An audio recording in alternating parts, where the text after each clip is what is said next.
ಎಲ್ರಿಗೂ ನಮಸ್ಕಾರ. ನಾನು ಕುಮಾರ್ ಮಾತಾಡ್ತಾ ಇದ್ದೀನಿ.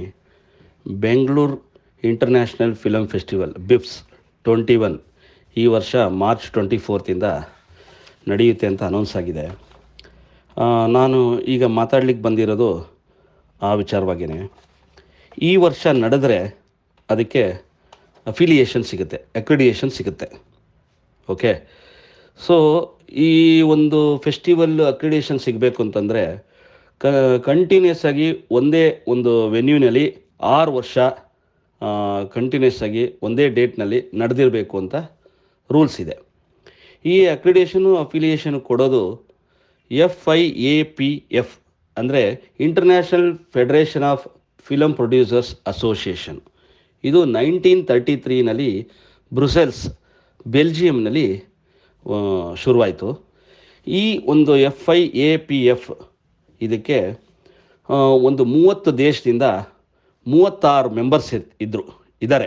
ಈ ವರ್ಷದಿಂದ ಅದು 35 ಮೆಂಬರ್ಸ್ ಆಗಿದ್ದಾರೆ. ಒಂದು ಯುಕ್ರೇನ್ ಅವರು ಅದನ್ನು ಕ್ಯಾನ್ಸಲ್ ಮಾಡಿದ್ದಾರೆ.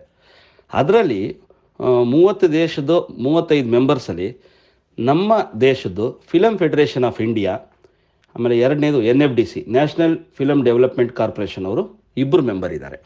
ಇಲ್ಲಿ FIAPF ಅಲ್ಲಿ.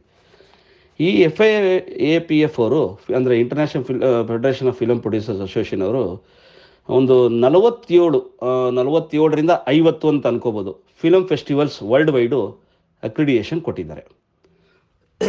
ಅದರಲ್ಲಿ ಕಾಂಪಿಟೇಟಿವ್ ಫಿಲಮ್ ಫೆಸ್ಟಿವಲ್ಲು ಒಂದು 15 ಇದೆ. ಅದರಲ್ಲಿ 15ರಲ್ಲಿ ಕಾಂಪಿಟೇಟಿವ್ ಫಿಲಮ್ ಫೆಸ್ಟಿವಲ್ 15ರಲ್ಲಿ ನಮ್ಮ ಗೋವಾದ international film festival of India IFFI ಅದಕ್ಕೆ ಮಾನ್ಯತೆ ಇದೆ. ಅದು ಒಂದಕ್ಕೆ ಇರೋದು. ಓಕೆ, ನೆಕ್ಸ್ಟ್ ಏನು ಮಾಡಿದ್ದಾರೆ ಇವರು, ಕಾಂಪಿಟೇಟಿವ್ ಸ್ಪೆಷಲೈಸ್ಡ್ ಫಿಲಮ್ ಫೆಸ್ಟಿವಲ್ಸ್ ಅನ್ನೋವಂಥ ಒಂದು ಇದನ್ನು ಶುರು ಮಾಡಿ ಅದಕ್ಕೆ ಒಂದು ಸ್ಟೇಟಸ್ ಕೊಡ್ತಾರೆ. ಆ ಸ್ಟೇಟಸಲ್ಲಿ ನಮ್ಮ ದೇಶದಿಂದ ಒಂದು ಮುಂಬೈ ಇಂಟರ್ನ್ಯಾಷನಲ್ ಫಿಲಮ್ ಫೆಸ್ಟಿವಲ್ ಒಂದು ನಡೆಯುತ್ತೆ. ಎರಡನೇದು ಕೋಲ್ಕತ್ತಾ ಇಂಟರ್ನ್ಯಾಷನಲ್ ಫಿಲಮ್ ಫೆಸ್ಟಿವಲ್ ನಡೆಯುತ್ತೆ. ಮೂರನೇದು ಕೇರಳ ಇಂಟರ್ನ್ಯಾಷನಲ್ ಫಿಲಮ್ ಫೆಸ್ಟಿವಲ್ ನಡೆಯುತ್ತೆ.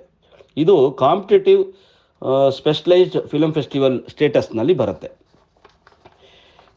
ಇದು ಕೋಲ್ಕತ್ತಾ ಇಂಟರ್ನ್ಯಾಷನಲ್ ಫಿಲಮ್ ಫೆಸ್ಟಿವಲ್ ಶುರುವಾಗಿದ್ದು 95ನಲ್ಲಿ, ಕೇರಳದು 96ಅಲ್ಲಿ, ಮುಂಬೈದು 1990ಅಲ್ಲಿ. ಇದಲ್ದಿರ ಇವರು ನಾನ್ ಕಾಂಪಿಟೇಟಿವ್ ಫಿಲಮ್ ಫೆಸ್ಟಿವಲ್ ಒಂದು 3 ಕಂಟ್ರಿಗೆ ಪರ್ಮಿಷನ್ ಕೊಟ್ಟಿದ್ದಾರೆ.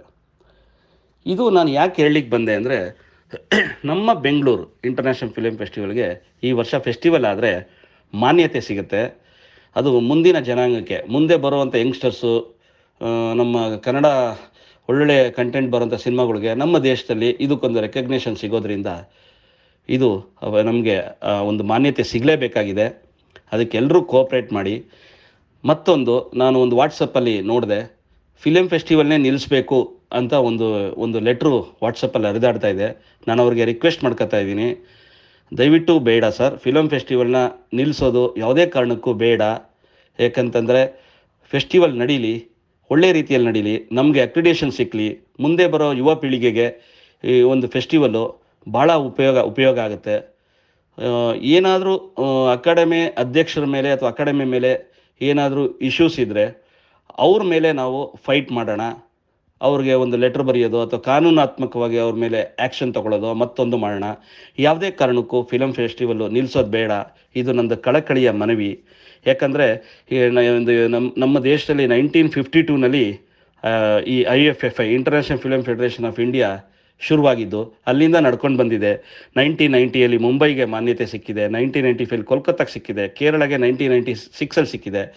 ನಮ್ಮವರು 13 ವರ್ಷದಿಂದ ಮಾಡ್ತಾಯಿದ್ದಾರೆ. ಏನು ಟೆಕ್ನಿಕಲ್ಲಾಗಿ ತೊಂದರೆ ಆಗಿದೆಯೋ ಗೊತ್ತಾಗಲಿಲ್ಲ, ಅದು ಇನ್ನೂ ನಾನು ಫೈಂಡ್ ಔಟ್ ಮಾಡಿಲ್ಲ, ನನಗೂ ಮಾಹಿತಿ ಸಿಕ್ಕಿಲ್ಲ. ಈಗ ಈ ವರ್ಷ ಇದು ಆದರೆ ಡೆಫಿನೆಟಾಗಿ ನಮಗೆ ಮಾನ್ಯತೆ ಸಿಗುತ್ತೆ. ಮೇ ಬಿ ಇನ್ನೊಂದು 30 to 40 ಡೇಸಲ್ಲಿ ನಮಗೆ ಇಂಟರ್ನ್ಯಾಷನಲ್ ಅಕ್ರಿಡಿಯೇಷನು, ಈ ಒಂದು competitive specialised film festival status ನಮ್ಮ ಕನ್ನಡ ಚಿತ್ರರಂಗಕ್ಕೆ ಸಿಗುತ್ತೆ, ಎಸ್ಪೆಷಲಿ ಬಿಫ್ಸ್ಗೆ. ದಯವಿಟ್ಟು ಕೋಆಪ್ರೇಟ್ ಮಾಡಿ. ಯಾರು ಫೆಸ್ಟಿವಲ್ ನಿಲ್ಲಿಸೋ ಇದಕ್ಕೆ ಹೋಗೋದು ಬೇಡ ಅಂತ ನಾನು ಒಂದು ಕಳಕಳಿ ಮನವಿ. ಒಳ್ಳೆಯದಾಗಲಿ, ಕನ್ನಡ ಚಿತ್ರರಂಗ ಉಳೀಲಿ, ಬೆಳೀಲಿ. ನಮಸ್ಕಾರ.